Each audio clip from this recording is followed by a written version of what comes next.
السلام علیکم، میں ہوں ارشاد شیخ، آپ دیکھ رہے ہیں انقلاب ٹی وی۔ ناظرین، پنجاب میں جعلی کتب کی اشاعت اور اس کا کاروبار ایک سنگین مسئلہ ہے جس کا زیادہ تر سامنا یا تو انٹرنیشنل طباعتی اداروں کو رہتا ہے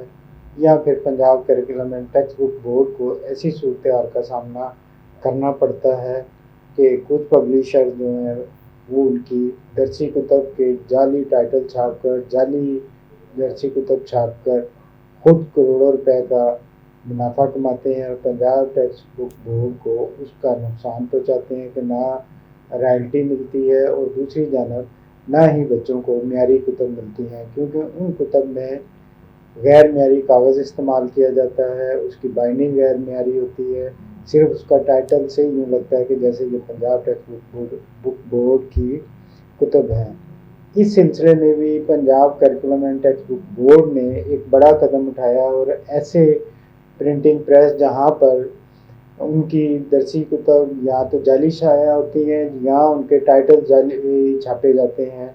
ان کے خلاف کارروائی شروع کر دی ہے۔ حال ہی میں Punjab curriculum and text book board کے ایم ڈی نوید شہزاد صاحب کو ایک اطلاع ملی تھی کہ رائل پارک میں جو ہے وہ Punjab curriculum and text book board کی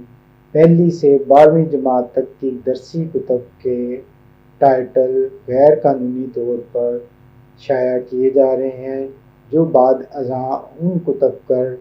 لگیں گے جو جعلی چھاپی جائیں گی، جن کا ریکارڈ کسی کاغذ میں نہیں ہوگا، نہ ان کے royalty Punjab curriculum and text book board کو ملے گی، نہ ان پر کوئی ٹیکس ادا ہوگا، نہ ان کا کاغذ جو ہے وہ پی سی ٹی بی سے خریدا جائے گا۔ وہ ری سائیکل کاغذ کہیں سے بھی خرید کر کتابوں میں لگا دیا جائے گا۔ لہٰذا نوید شہزاد صاحب کی رہنمائی میں ان کے حکم پر ڈائریکٹر پروڈکشن محی الدین نے اپنی ٹیم کے ہمراہ رائل پارک میں شیخ نواز کے پرنٹنگ پریس پر چھاپا مارا اور وہاں سے لاکھوں کی تعداد میں پہلی جماعت سے 12ویں جماعت تک کے ٹائٹل قبضہ میں لے لیے ہیں جو غیر قانونی طور پر شائع کیے جا رہے تھے۔ حیرت کی بات یہ ہے کہ منافع خور اس سطح تک چلے گئے ہیں کہ ترجمۃ القرآن کے بھی جعلی ٹائٹل چھاپنے سے باز نہیں آئے، یعنی کہ وہ کتب جو ہماری مذہبی تعلیم کے لیے ہیں، جنہیں کیا چھاپنے کا ایک مخصوص طریقہ کار ہے، وہ ایک اچھے اور معیاری کاغذ پر شائع ہوتی ہیں، ان کتب کا بھی پائریسی کرنے میں، انہیں بھی جعلی اور غیر معیاری کاغذ پر چھاپنے میں سے باز نہیں آ رہے ہیں، بلکہ دھڑا دھڑ چھاپ کے منافع کما رہے ہیں۔ اس کی بنیادی وجہ تو یہ ہوئی ہے کہ حکومت کی جانب سے جو شعبہ تعلیم ہے، سیکٹری ایجوکیشن ہے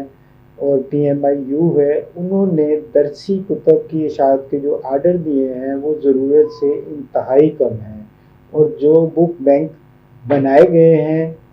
محکمہ تعلیم کی جانب سے اسکولوں میں تاکہ سینئر طلبہ سے پرانی کتب لے کر جونیئر طلبہ کو دے دی جائیں، اس کے رزلٹ بھی خاطر خواہ نہیں نکلے۔ اساتذہ کے مطابق تقریباً 15% جو کتابیں ہیں انہیں درست حالت میں ملی ہیں، اور جو باقی کتابیں تھیں وہ کتابیں اس قابل نہیں تھیں کہ وہ آگے بچوں کو پڑھنے کے لیے دی جا سکتی۔ لہذا مارکیٹ میں ایک بحرانی سی صورتحال ہے۔ جو سرکاری اسکولوں کے طلبہ ہیں گو انہیں حکومت کی جانب سے کچھ حد تک مفت کتابیں فراہم کر دی گئی ہیں، لیکن اس کے باوجود کتابوں کی کمی ہے، اور لہذا سرکاری اسکولوں کے بچے بھی پی سی ٹی بی کی کتب اوپن مارکیٹ سے خریدنے کے لیے پھر رہے ہیں اور مجبور ہیں کہ وہ اوپن مارکیٹ سے کتابیں خریدیں۔ یہی بنیادی وجہ ہے جس کی وجہ سے جعل سازوں کو کروڑوں روپے کمانے کا موقع مل رہا ہے، اور وہ دھڑا دھڑ جو ہے Punjab curriculum and text book board کی جعلی کتب چھاپنے پہ لگے ہیں۔ لیکن یہ بورڈ نے انتہائی اچھا اور اہم اقدام اٹھایا ہے کہ ان کا محاسبہ شروع کر دیا ہے، اور جو بنیادی جگہ جہاں سے جعل سازوں کو ٹائٹل ملتے تھے درسی کتب کے لیے، جعلی ٹائٹل، غیر قانونی ٹائٹل ملتے تھے، وہ جگہ ہی انہوں نے بند کر دی، وہیں اسی آدمی کے خلاف، اسی پریس کے خلاف کارروائی کر کے لاکھوں کی تعداد میں ٹائٹل قبضہ میں لے لیے ہیں۔ ہم امید رکھتے ہیں کہ پی سی ٹی وی کی جانب سے اسی طرح محنت اور ایماندارانہ کارروائیوں کا سلسلہ جاری رہے گا، اور بچوں کو غیر معیاری کتب فراہم کر کے پیسہ بنانے والے جعل سازوں کا ناطقہ بند رہے گا۔ اسی کے ساتھ اجازت دیجیے، خدا حافظ۔